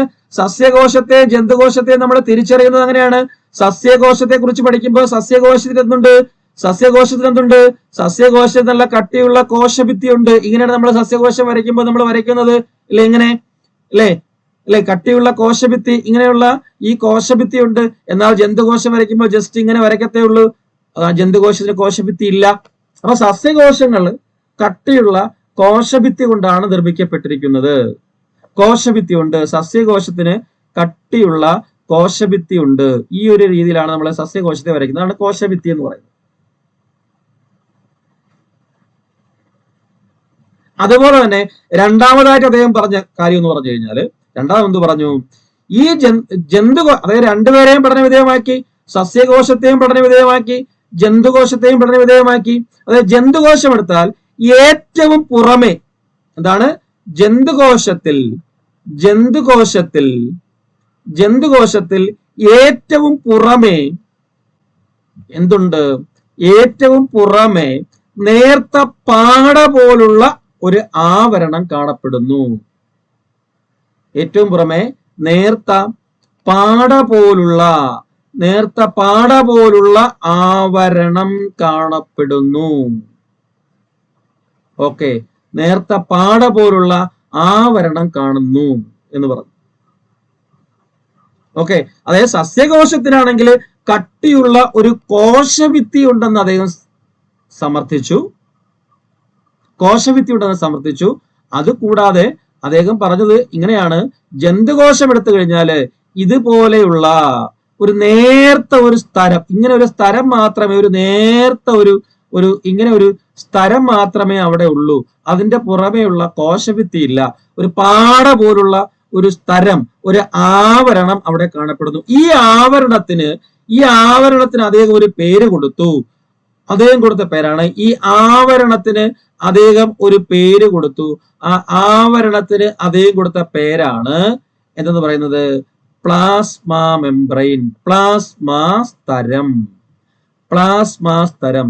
ആ ആവരണത്തിന് അദ്ദേഹം കൊടുത്ത പേരാണ് പ്ലാസ്മാ സ്തരം. അപ്പൊ the term plasma membrane, plasma സ്തരം എന്ന് പറയുന്ന പദം കൊണ്ടുവന്നത്, പ്രപ്പോസ് ചെയ്തത്, അല്ലെങ്കിൽ പ്ലാസ്മാ സ്തരം എന്ന് കേൾക്കുമ്പോൾ നിങ്ങളുടെ മനസ്സിലേക്ക് ഓടി വരേണ്ട ആള് ആരായിരിക്കണം? അത് മത്തിയാസ് അല്ല, അത് ആരാണ്ട്? അത് തിയോഡർ ഷോൻ ആണ് ഓടി വരേണ്ടത്. അപ്പൊ പ്ലാസ്മാ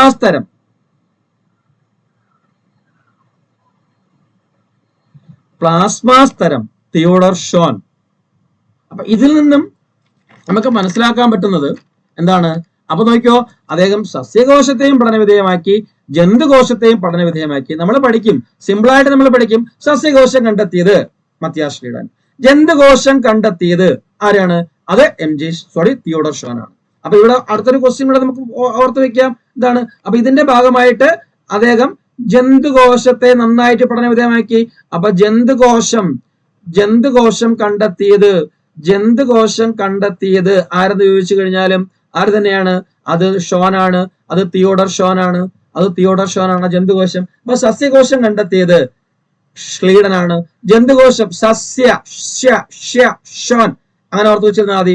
സസ്യ ഓക്കെ, ഷോൺ സസ്യ എന്ന് ഓർത്ത് വെച്ചിരുന്നാൽ മതി. അതുപോലെ ജന്തുകോശം എന്ന് പറയുമ്പോൾ സസ്യം ഏതെങ്കിലും ഒന്ന് പഠിച്ചാൽ മതിയല്ലോ, ബയോളജിയിൽ അങ്ങനെയാണല്ലോ. ഷോൺ സസ്യം, ഓക്കെ. സോറി, എന്താണ് ഷ്ലീഡൻ സസ്യ കേട്ടോ. സസ്യ എന്ന് പറയുമ്പോൾ MJ ഷ്ലീഡൻ.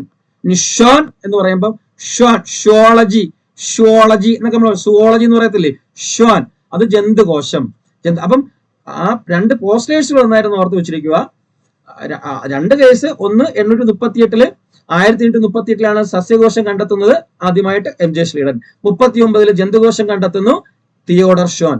ഇനി തിയോഡർ ഷോൺ രണ്ടുപേരെയും പഠനവിധേയമാക്കി, സസ്യത്തെയും പഠനവിധേയമാക്കി, ജന്തുകോശവും പഠനവിധേയമാക്കി.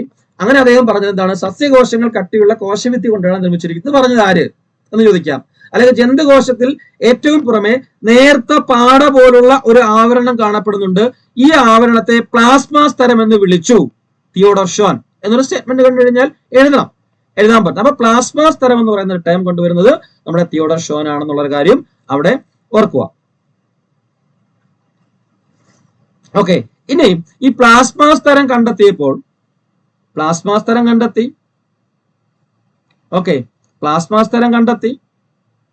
അപ്പൊ കോശം എടുത്തിട്ട് കോശത്തിനുള്ളിൽ പ്ലാസ്മ സ്തരം, ഇങ്ങനെ പ്ലാസ്മ സ്തരമുണ്ട്,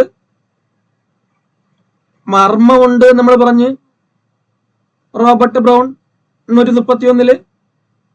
അത് കൂടാതെ അതിനുള്ളിലേക്ക് നോക്കുമ്പോൾ ഇതിനുള്ളില്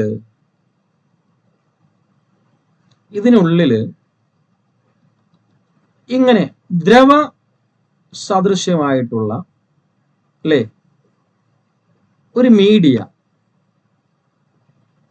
ഒരു ഫ്ലൂയിഡ് കണ്ടന്റ്, ഒരു ദ്രവം ഇതിനുള്ളിൽ കാണപ്പെടുന്നു. എന്തോ ദ്രവം. ഈ ദ്രവത്തിനുള്ളിൽ ധാരാളം വസ്തുക്കളും കാണപ്പെടുന്നുണ്ടെന്ന് പറഞ്ഞു. ഒരുപാട് വസ്തുക്കൾ ഈ ദ്രവത്തിനുള്ളിലുണ്ട്. അതിന് സ്വാഭാവികമായിട്ട് ഒന്ന് കോശ അംഗങ്ങൾ എന്നൊക്കെ അറിയപ്പെടുന്നു. പല കോശാംഗങ്ങൾ അവിടെ വരും, ന്യൂക്ലിയസ് കൂടാതെ.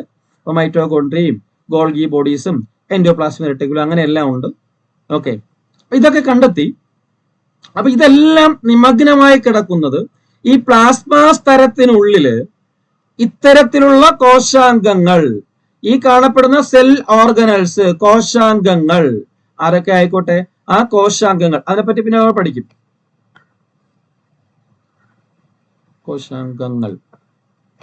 ആ കോശാംഗങ്ങൾ ഒരു ദ്രവത്തിൽ, ഒരു ഫ്ലൂയിഡിൽ മുങ്ങിക്കിടക്കുന്നുണ്ട്. അപ്പൊ അങ്ങനെ ഒരു കോശത്തിനുള്ളിൽ ഒരു ഫ്ലൂയിഡ് കണ്ടന്റ്, ഒരു ദ്രവ സാന്നിധ്യം, ഒരു ദ്രവമാധ്യമം, അതായത് കോശത്തിനുള്ളിൽ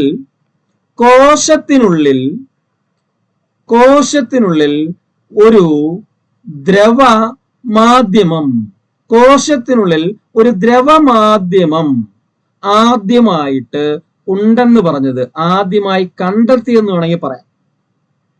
എന്താണ്ട്, അതായത് കോശത്തിനുള്ളിൽ ഒരു ദ്രവമാധ്യമത്തിന്റെ പ്രസൻസ് ആദ്യമായി കണ്ടെത്തിയത് ആരെന്ന് ചോദിച്ചു കഴിഞ്ഞാല്, എന്ന് ചോദിച്ചു കഴിഞ്ഞാല് 1835 കോശത്തിനുള്ളില് ഒരു ദ്രവമാധ്യമം ഉണ്ടെന്ന് ആദ്യമായി കണ്ടെത്തുന്നത് 1835. അത് ആരാണെന്ന് ചോദിച്ചു കഴിഞ്ഞാല് ഫെലിക്സ്. മനസ്സിലായില്ലേ? ഫെലിക്സ് ഡുജാർഡിൻ. എന്ന് പറയുന്ന സയന്റിസ്റ്റ് ആണ്. ആദ്യമായിട്ട് ഇവിടെ നല്ലൊരു കൺഫ്യൂഷൻ വരുന്ന, അല്ലെങ്കിൽ നമുക്ക് പലപ്പോഴും തെറ്റിപ്പോകുന്ന ഒരു സംഭവമാണ് ഈ ഫെലിക്സിനെ കുറിച്ച് അല്ലെങ്കിൽ ഈ ഫെലിക്സിനെ കുറിച്ച് പറയുമ്പോൾ ഉള്ളത്. അപ്പൊ നമ്മൾ നന്നായിട്ട് ഓർത്തിരിക്കുക. 1835 അത് ഞാൻ ഇംഗ്ലീഷ് എഴുതി തരാം. Felix Dujardin, DUJARDIN Dujardin, Felix Dujardin. എന്താണ്ട്? Felix Dujardin. അതായത് കോശത്തിനുള്ളിൽ ഒരു മാധ്യമം, ഒരു ദ്രവമാധ്യമം, ഒരു ഫ്ലൂയിഡ് കണ്ടന്റ് ആദ്യമായിട്ട് ഉണ്ടെന്ന് പറഞ്ഞത് ഫെലിക്സ് ആണ്. ഫെലിക്സ് ഡുജാർഡിൻ.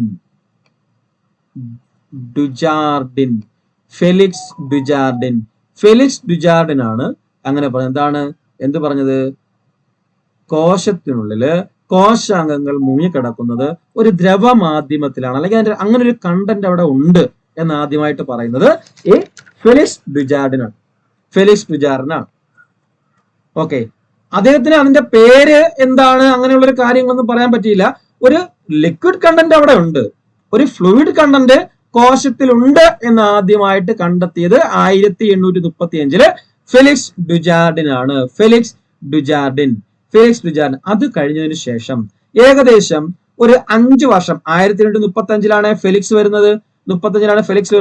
അത് കഴിഞ്ഞ് ഒരു 5 വർഷം കഴിഞ്ഞ് 1840 നിങ്ങൾ ഇതായിരിക്കും കേട്ടിട്ടുള്ളത്. ഒരാൾ വരുന്നുണ്ട്, 1840 വന്ന ആളാണ്. അദ്ദേഹത്തിന്റെ പേരാണ് എന്തെന്ന് പറയുന്നത് നമുക്കറിയാം, ജെ ഇ പർക്കിൻജെ എന്ന് പറയുന്ന സയന്റിസ്റ്റ്. അപ്പൊ ജെ ഇ പർക്കിൻജെ 1840 എന്താണ് പറഞ്ഞതെന്ന് വെച്ച് കഴിഞ്ഞാല്, നേരത്തെ ഫെലിക്സ് പറഞ്ഞിട്ട് പോയ കാര്യം, അതായത് ഈ പ്ലാസ്മാ സ്തരത്തിനുള്ളിൽ മറ്റ് കോശാംഗങ്ങൾ കാണുന്നുണ്ട്. ഈ കോശാംഗങ്ങളെല്ലാം ഒരു ദ്രവമാധ്യമത്തിൽ, ഒരു ദ്രവത്തിൽ, ഒരു ലിക്വിഡ് മീഡിയത്തിൽ, ഒരു ഫ്ലൂയിഡ് കണ്ടന്റിൽ മുങ്ങിക്കിടക്കുന്നു. അങ്ങനെ മുങ്ങിക്കിടക്കുന്ന ആ ഫ്ലൂയിഡ് കണ്ടന്റിനെ, ആ ദ്രവമാധ്യമത്തെ, ആ ലിക്വിഡ് മീഡിയയെ വിളിച്ചു. ആ ലിക്വിഡ് മീഡിയയെ അദ്ദേഹം വിളിച്ചു എന്താണ്? പ്രോട്ടോപ്ലാസം. പ്രോട്ടോപ്ലാസം, അല്ലെങ്കിൽ മലയാളത്തിൽ നമ്മൾ അതിനെ വിളിക്കും ജീവദ്രവ്യം. പ്രോട്ടോപ്ലാസം അഥവാ ജീവദ്രവ്യം എന്ന് പറയുന്നത് എന്താണ്? ആ ഫ്ലൂയിഡ് കണ്ടന്റ് എന്ന് പറയുന്നത് പ്ലാസ്മാ സ്തരത്തിൽ മറ്റ് കോശാംഗങ്ങളൊക്കെ മുങ്ങിക്കിടക്കുന്ന, അല്ലെങ്കിൽ മറ്റ് കോശാംഗങ്ങളൊക്കെ നിമഗ്നമായി കാണപ്പെടുന്ന ആ ഫ്ലൂയിഡ് കണ്ടന്റ് എന്ന് പറയുന്നത്, ആ ലിക്വിഡ് മീഡിയ എന്ന് പറയുന്നത്, അതായത് ഡുജാർഡിൻ പറഞ്ഞ ലിക്വിഡ് മീഡിയ എന്ന് പറയുന്നത് പ്രോട്ടോപ്ലാസമാണ്, ജീവദ്രവ്യമാണ് എന്ന് കണ്ടെത്തിയ സയന്റിസ്റ്റ് ആണ് പർക്കിൻജെ, ജെ ഇ പർക്കിൻജെ എന്ന് പറയുന്നത്. അപ്പം പ്രോട്ടോപ്ലാസം എന്ന് പറയുന്ന the term protoplasm is coined by the scientist known as പർക്കിൻജെ. അപ്പൊ പർക്കിൻജെ ആണ് അതിനെ പ്രോട്ടോപ്ലാസം അല്ലെ ജീവദ്രവ്യം എന്ന് പറയുന്നത്. അപ്പം ജീവദ്രവ്യം എന്ന് പറയുന്ന ടേം കോയിൻ ചെയ്ത് ആരെന്ന് ചോദിച്ചു കഴിഞ്ഞാല് അത് പർക്കിൻജെയാണ്. ഈ ജീവദ്രവ്യത്തെ ആ പേര് കൊടുക്കാതെ ആദ്യം കണ്ടെത്തുന്നത് ഫെലിക്സ് ആണ് 1835. 1840 ജെ ഇ പർക്കിൻജെ ആണ് പ്രോട്ടോപ്ലാസം അല്ലെങ്കിൽ ജീവദ്രവ്യം എന്ന് അതിനെ ആദ്യമായിട്ട് വിളിക്കുന്നത്. ഓക്കെ, ക്ലിയർ ആയെന്ന് കരുതുന്നു. ഓക്കെ, അപ്പൊ ഇങ്ങനെയുള്ള ഈ ഒരു കാലഘട്ടത്തില് 1838, 1839, 1840, 35 ശേഷമുള്ള ഇങ്ങോട്ടുള്ള കാലഘട്ടം. ഓക്കെ, ഈ ഒരു കാലഘട്ടത്തിലാണ് വലിയൊരു സംഭവം വരുന്നത്. എന്താണ്? അതായത് ഈ ഒരു ഇങ്ങനെയുള്ള കണ്ടുപിടുത്തങ്ങളൊക്കെ നടന്നുകൊണ്ടിരിക്കുന്ന ഒരു കാലഘട്ടത്തിലാണ് പുതിയൊരു സംഭവം വരുന്നത്. എന്താണ് ആ സംഭവം എന്ന് പറയുന്നത്? എന്താണ്ടേ കോശ സിദ്ധാന്തം എന്ന് പറയുന്നത്.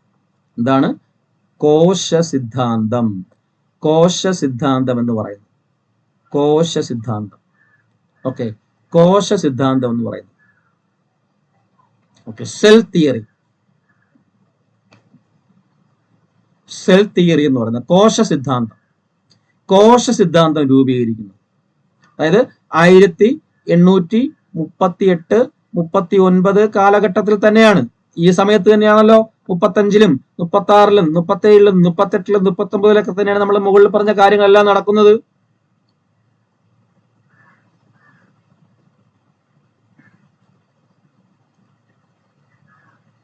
ഓക്കെ, അപ്പം ആ ഒരു കാലഘട്ടത്തില് ആ ഒരു സമയത്ത് കോശ സിദ്ധാന്തത്തിന്റെ ആ ഒരു സംവിധാനം വരുന്ന സമയത്ത് ലാസ്റ്റ് ഐഡന്റിഫൈ ചെയ്തിരിക്കുന്നത് നമ്മുടെ ഈ പ്രോട്ടോപ്ലാസ്റ്റയാണ്, J.E. പർക്കിൻജെ. അപ്പൊ J.E. പർക്കിൻജെ പറഞ്ഞ ഈ ജീവദ്രവ്യം എന്ന് പറയുന്ന ഈ വസ്തുവിനെ വേറൊരാള് ഒരു ഡെഫിനിഷൻ കൊടുത്തു. ഡെഫിനിഷൻ എന്ന് വെച്ചാൽ ഇത്രയേ ഉള്ളൂ. എന്താണ് കോശദ്രവ്യം എന്ന് പറയുന്നത്? ഈ കോശദ്രവ്യം എന്ന് പറയുന്നത് ജീവന്റെ കണിക, ബയോ മോളിക്യൂൾസ് എന്നുള്ളത്, ജീവന്റെ കണിക. ഓക്കെ, അതായത് കോശദ്രവ്യം എന്ന് പറയുന്നത് ജീവന്റെ കണിക എന്ന് വിളിച്ചത് ആരെന്ന് ചോദിക്കും. കോശദ്രവ്യത്തെ ജീവന്റെ കണിക എന്ന് വിളിച്ചത്, കോശദ്രവ്യത്തെ ജീവന്റെ കണിക എന്ന് വിളിച്ചത് ആരെന്ന് ചോദിച്ചു കഴിഞ്ഞാൽ ഉത്തരം നിങ്ങൾക്ക് എല്ലാവർക്കും അറിയാവുന്ന ഉത്തരം തന്നെയാണ്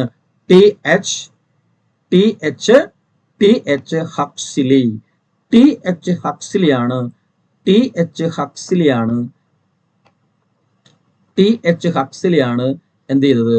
കോശദ്രവ്യത്തെ ജീവന്റെ കണിക എന്ന് വിളിച്ചത്. അപ്പൊ കോശദ്രവ്യത്തെ ജീവന്റെ കണിക എന്ന് വിളിച്ചാരെന്ന് ചോദിച്ചു കഴിഞ്ഞാല് T.H. ഹക്സ്ലിയാണ്.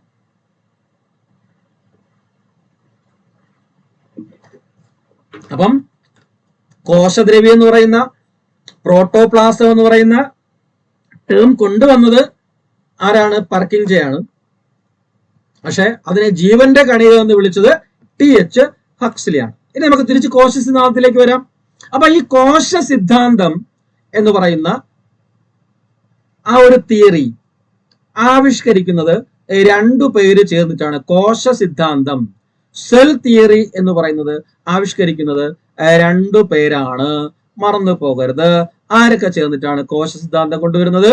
നമ്മൾ നേരത്തെ കണ്ട സസ്യകോശവും ജന്തുകോശവും നമ്മൾ പഠിച്ച സസ്യകോശത്തെ കണ്ടെത്തിയ മത്തിയാസ് ഷ്ലീഡനും പിന്നെ ആരും ചേർന്നിട്ടാണ്? ഷോനും, തിയോഡർ ഷോൻ, അതുപോലെ തന്നെ ഷ്ലീഡനും ചേർന്നിട്ടാണ് എന്ത് കൊണ്ടുവരുന്നത്? ഈ സെൽ തിയറി അല്ലെങ്കിൽ കോശ സിദ്ധാന്തം എന്ന് പറയുന്ന ആ ഒരു സംവിധാനം കൊണ്ടുവരുന്ന ആൾക്കാർ ആരൊക്കെയാണ് എന്ന് ചോദിച്ചു കഴിഞ്ഞാൽ M.J. ഷ്ലീഡനും തിയോഡർ ഷോനുമാണ്. M.J. ഷ്ലീഡനും തിയോഡർ ഷോനും ചേർന്നിട്ടാണ് കോശ സിദ്ധാന്തം ആവിഷ്കരിക്കുന്നത്. ഓക്കെ, 39 കാലഘട്ടത്തിൽ. അപ്പൊ ആ കോശ സിദ്ധാന്തത്തിൽ പറഞ്ഞിരിക്കുന്ന രണ്ട് പോസ്റ്റ്ലേറ്റ്സുകളുണ്ട്. അതെന്താണെന്നൊന്ന് മനസ്സിലാക്കിയിരിക്കണം. അത് നമ്മളോട് സ്റ്റേറ്റ്മെന്റ് ലെവൽ ക്വസ്റ്റ്യൻസ് ചോദിക്കാം സാധ്യതകളാണ്. അതിൽ ഒന്നാമതായിട്ട് പറയുന്നത് എല്ലാ ജീവജാലങ്ങളെയും നിർമ്മിച്ചിരിക്കുന്നത് എന്താണ്? എല്ലാ ജീവജാലങ്ങളെയും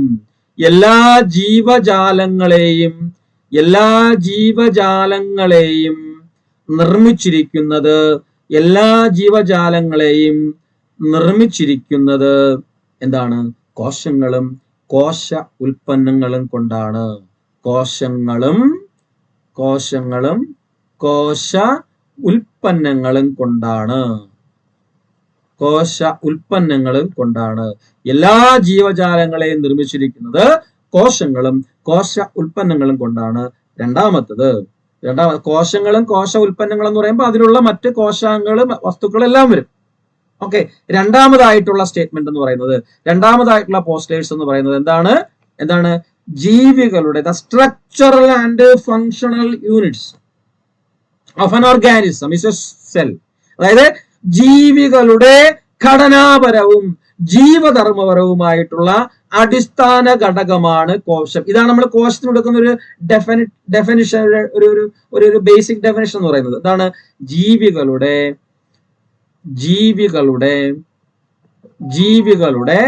ഘടനാപരവും അതുപോലെ തന്നെ ജീവധർമ്മപരവുമായ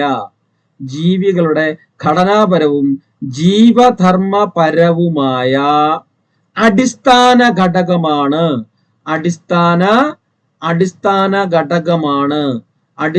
ഘടകമാണ് കോശം. ഇതാണ് രണ്ട് പോസ്റ്റേഴ്സ് എന്ന് പറയുന്നത്. എല്ലാ ജീവജാലങ്ങളും നിർമ്മിച്ചിരിക്കുന്നത് കോശങ്ങളും കോശ ഉൽപ്പന്നങ്ങളും കൊണ്ടാണെന്നും അതുപോലെ തന്നെ ജീവികളുടെ ഘടനാപരവും ജീവധർമ്മപരവുമായ അടിസ്ഥാന ഘടകം എന്ന് പറയുന്നത് കോശമാണ്. ഇതാണ് തിയോഡർ ഷ്വാനും MJ ഷ്ലീഡനും പോസ്റ്റുലേറ്റ് ചെയ്ത കോശ സിദ്ധാന്തം അല്ലെങ്കിൽ സെൽ തിയറി എന്ന് പറയും.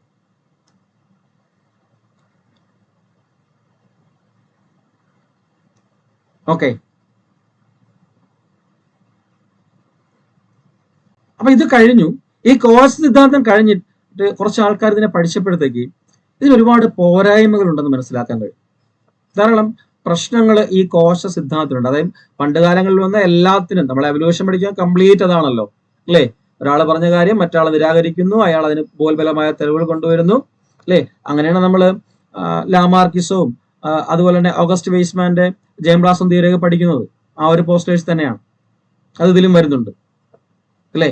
അപ്പം ഇതിന്റെ ഈ സിദ്ധാന്തത്തിന്റെ പോരായ്മകൾ നോക്കണം. അത് ചോദിക്കും, പോരായ്മകൾ ചോദിക്കും നമ്മളോട്.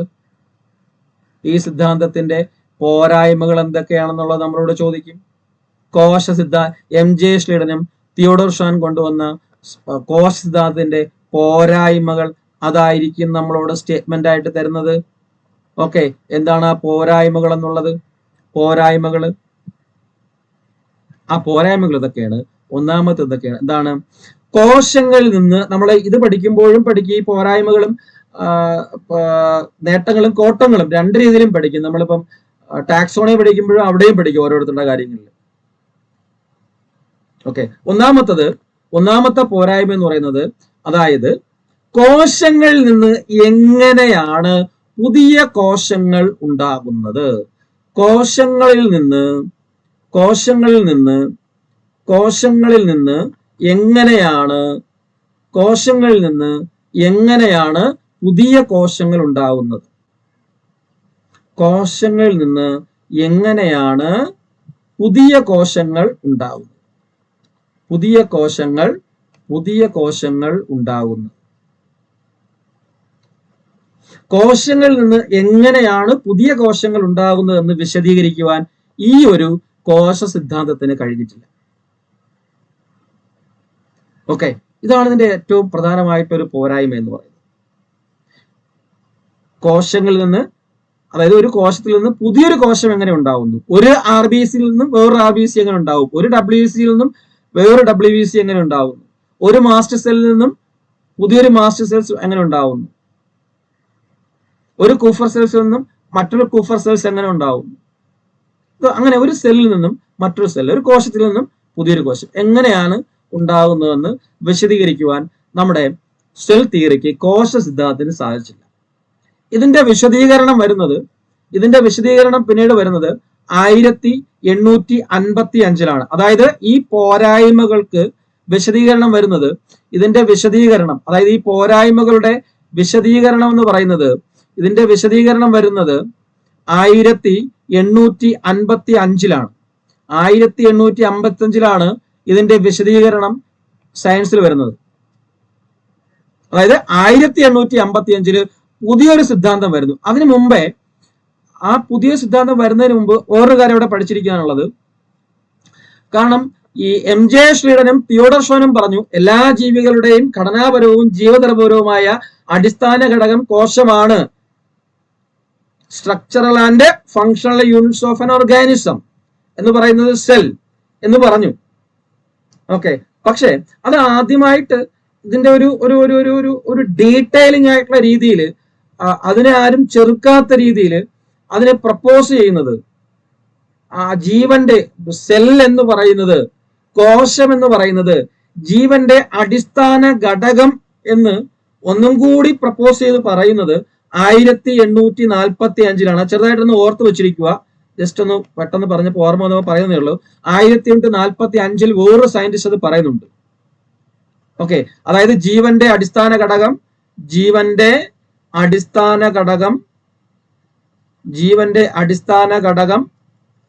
കോശം. ജീവന്റെ അടിസ്ഥാന ഘടകം കോശമെന്ന് പ്രപ്പോസ് ചെയ്യുന്നത്, കോശമെന്ന് ആദ്യം പ്രപ്പോസ് ചെയ്യുന്ന ആരെന്ന് ചോദിച്ചു കഴിഞ്ഞാല് 1845 1845 മറ്റേ നമ്മുടെ കാൾ ഹെൻറിച്ച് ബ്രൺ. ആരാണ്ട്? കാൾ കോൾ ഹെൻറിച്ച്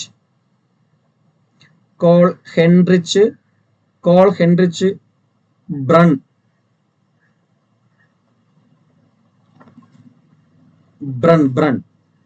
BRUN എന്നുള്ളത്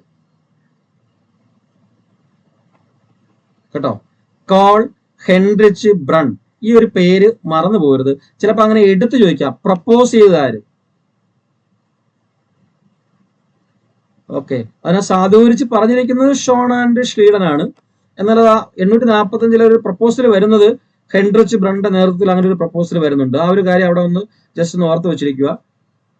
ഓക്കെ, അപ്പൊ നമ്മൾ തിരിച്ചു വരുന്നു. അപ്പം ഈ സെൽ തിയറി കോശ സിദ്ധാന്തത്തില് ഷോണിന്റെയും ഷ്ലീഡന്റെയും സെൽ തിയറിയില് കോശങ്ങളിൽ നിന്ന് പുതിയ കോശങ്ങൾ എങ്ങനെ ഉണ്ടാവും എന്ന് പറയാൻ കഴിഞ്ഞില്ല. അതായിരുന്നു ആ സിദ്ധാന്തത്തിന്റെ പോരായ്മ. അപ്പൊ അതിനെ നിരാകരിച്ചുകൊണ്ട് പുതിയ വിശദീകരണം വരുന്നത് പുതിയൊരു സിദ്ധാന്തത്തിന്റെ, പുതിയൊരു തിയറിയുടെ ഉദയത്തോടു കൂടിയാണ്. പുതിയൊരു സിദ്ധാന്തം അവിടെ വരുന്നതോടു കൂടിയാണ് അങ്ങനെ ഒരു സംവിധാനം വരുന്നത് 1855. ഓക്കെ, അപ്പൊ പുതിയൊരു സിദ്ധാന്തത്തിന്റെ 855 പുതിയൊരു സിദ്ധാന്തത്തിന്റെ ആവിർഭാവത്തോടു കൂടിയാണ് നമ്മുടെ ഈ കോശ സിദ്ധാന്തം എന്ന് പറയുന്ന ആ ഒരു പോസ്റ്റ്ലേറ്റ്സ് തിയറി പൂർണ്ണമായിട്ടും ഉണ്ടാവുന്നത്.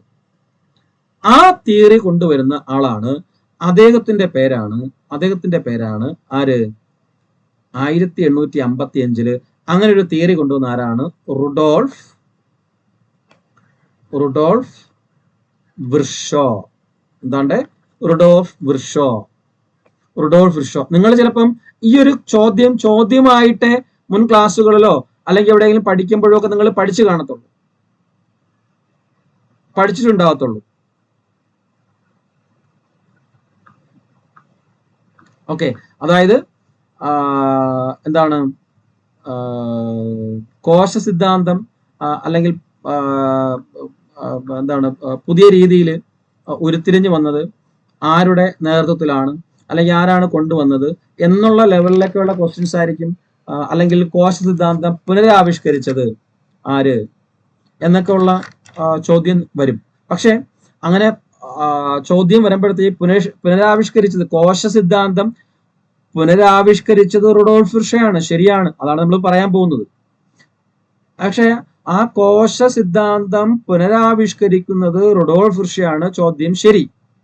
ഓക്കെ, പക്ഷെ നിങ്ങളോട് ചോദിക്കുന്നത് തിരിച്ചായിരിക്കും ചോദിക്കുന്നത്. ആ ഡേറ്റ് വേറെയാണ്. വേണമെങ്കിൽ ഇവിടെ എഴുതിയാൽ കോശ സിദ്ധാന്തം കൂടെ തന്നെ എഴുതിയിടാം. കോശ സിദ്ധാന്തം പുനരാവിഷ്കരിച്ചത് കോശ സിദ്ധാന്തം പുനരാവിഷ്കരിച്ചത് റുഡോൾഫ് വിർഷോയാണ് പുനരാവിഷ്കരിച്ചത്. പക്ഷെ അത് 1858 858 ആ പുനരാവിഷ്കരണം ഉണ്ടാവുന്നത്.